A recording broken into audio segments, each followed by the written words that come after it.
皆様こんにちは、こんばんは、おはようございます。恐竜のお兄さん加藤博です。今回のテーマはトリケラトプスの成長についてさらに深く掘り下げていきますからね。この動画は恐竜図鑑に満足してしまった方以上向けの動画となっておりますので、お好きな恐竜図鑑などを片手にご覧ください。それでは始めていきましょう。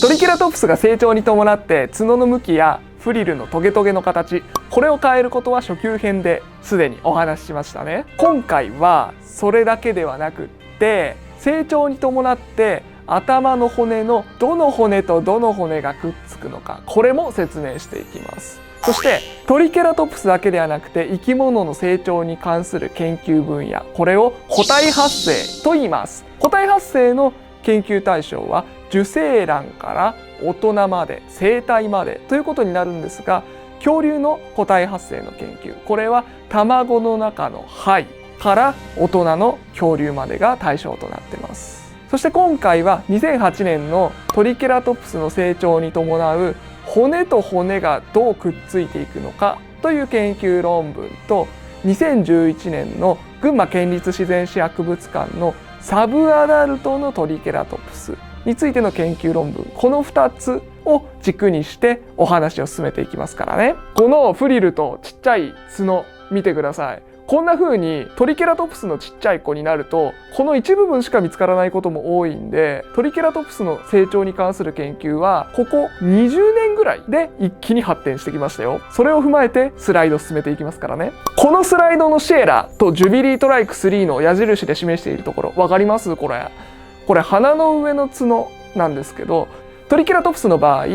鼻の上の角は円尾骨という骨で構成されているんです。この円尾骨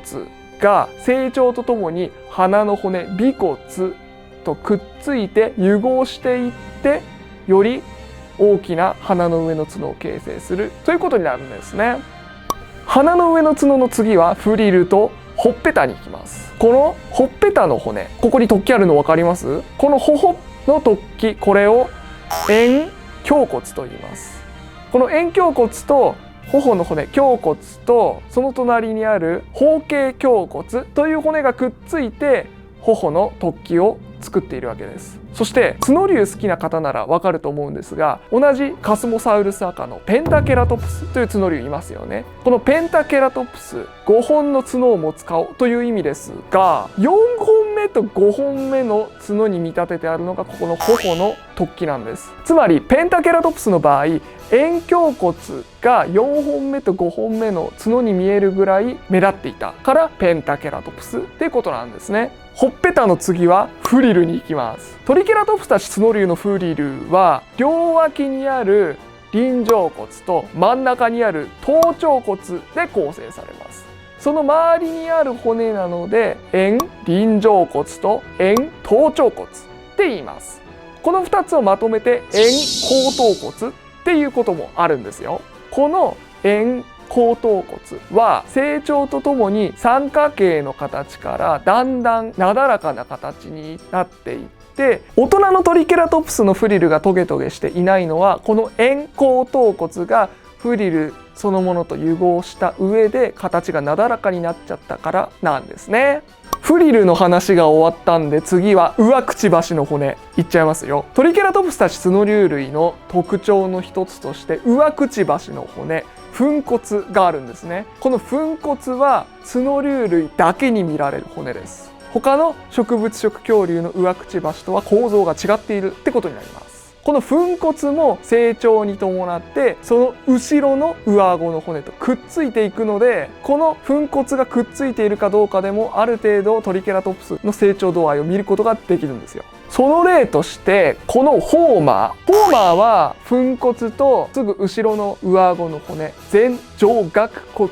がくっついてなかった子です。だからホーマーはちょっと若いうちに亡くなってしまった個体って考えることができるんですよ。亜生体のホーマーを見た後はサブアダルトのゲッタウェイトライクと生体のモートの観察していきますよ。ゲッタウェイトライクのフリルの周りの円後頭骨を見てあげると三角形の円後頭骨がフリルそのものにくっつきつつあることが分かりますよね。そしてこちらのモートのフリルを見てあげると表面の保存状態があんまり良くないんでちょっと申し訳ないんですけども、フリルと円後頭骨が完全にくっついちゃってることが確認されてるんですね。そしてゲッタウェイトライクの骨と骨見てあげると縫合線が残ってることが確認できます。これもモートになると骨と骨がくっついちゃってるので見えなくなっちゃってますね。こんな風に成長とともに頭の骨やいろいろな骨がつながり合って一個の大きなまとまりになっていく。これが脊椎動物の成長でいろいろ起こるんです。僕ら人間の頭の骨も起こるんですよ。人の赤ちゃんも生まれた時に頭と頭の骨くっついてないんでぷよぷよしてるの分かりますか？それがどんどん成長していくに従って骨と骨がくっつき合うので一つの大きな塊になっていくということなんです。まさにトリケラトプスと同じように骨と骨がつながり合ってるってことなんです。脊椎動物の成長において変化するのは頭の骨だけじゃないですよね。それはトリケラトプスも一緒です。個体発生に伴って首から下、頭以外の部分も成長していきます。骨と骨もつながります。ですがトリケラトプスの場合頭と角が頑丈だったので見つかる化石のほとんどが頭だったり角だったりしちゃうんです。その中でも頭以外の骨が見つかってくれたこの群馬県立自然史博物館のグンディを見てあげましょう。このグンディの肩の骨、肩甲骨とその先っちょにくっつく右甲骨、この肩甲骨と右甲骨の骨がつながり合う直前でグンディは死んでしまったんですね。それを踏まえて次のスライド、国立科学博物館のトリケラトプスレイモンドを見てください。このレイモンドも先ほどのグンディもトリケラトプスの成長度合いにおいてはサブアダルト、大人になる直前と言われてるんですが、このレイモンドの肩の肩甲骨と右甲骨を見てあげるとグンディよりもしっかりと骨と骨が融合していることが分かります。つまり同じサブアダルトでもレイモンドの方がちょっとだけ成長していたということになるんですね。こんな風に頭以外の成長も見てあげるとその恐竜がどんな風に骨と骨つながり合ってたかっていうことも調べることができるんです。重かったと思いますよ。ですがトリケラトプスって体全体もがっちりしてる上に首の骨、最初の1番目から3番目の骨が1個の塊になっちゃってます。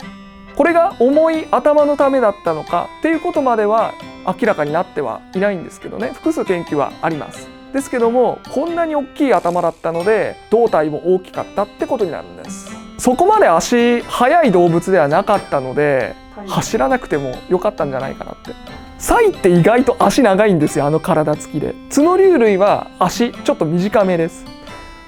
追いかけっこになったらまず追いつかれちゃうでしょうね、トリケラトプスだったら。でも角があるので大丈夫だったと思いますよ、逃げるよりは。ただちっちゃい頃はね戦わなかった方が賢かったかもしれませんよね。では今回のまとめいっちゃいますよ。1つ目は個体発生に伴ってどの骨同士がつながり合うのか、これを見てみましょう。2つ目は個体発生に伴って頭以外はどう変化するのか、これにも注目してみてくださいね。最後までご視聴いただきありがとうございました。この動画が面白いと思いましたら高評価とチャンネル登録をよろしくお願いいたします。トリケラトプスの成長、僕ら人間の成長ともちょっとつながるところありましたよね。生き物の成長って僕はすごく面白いお話だと思います。では次回もまた恐竜たちの世界一緒に調べていきましょう。それでは。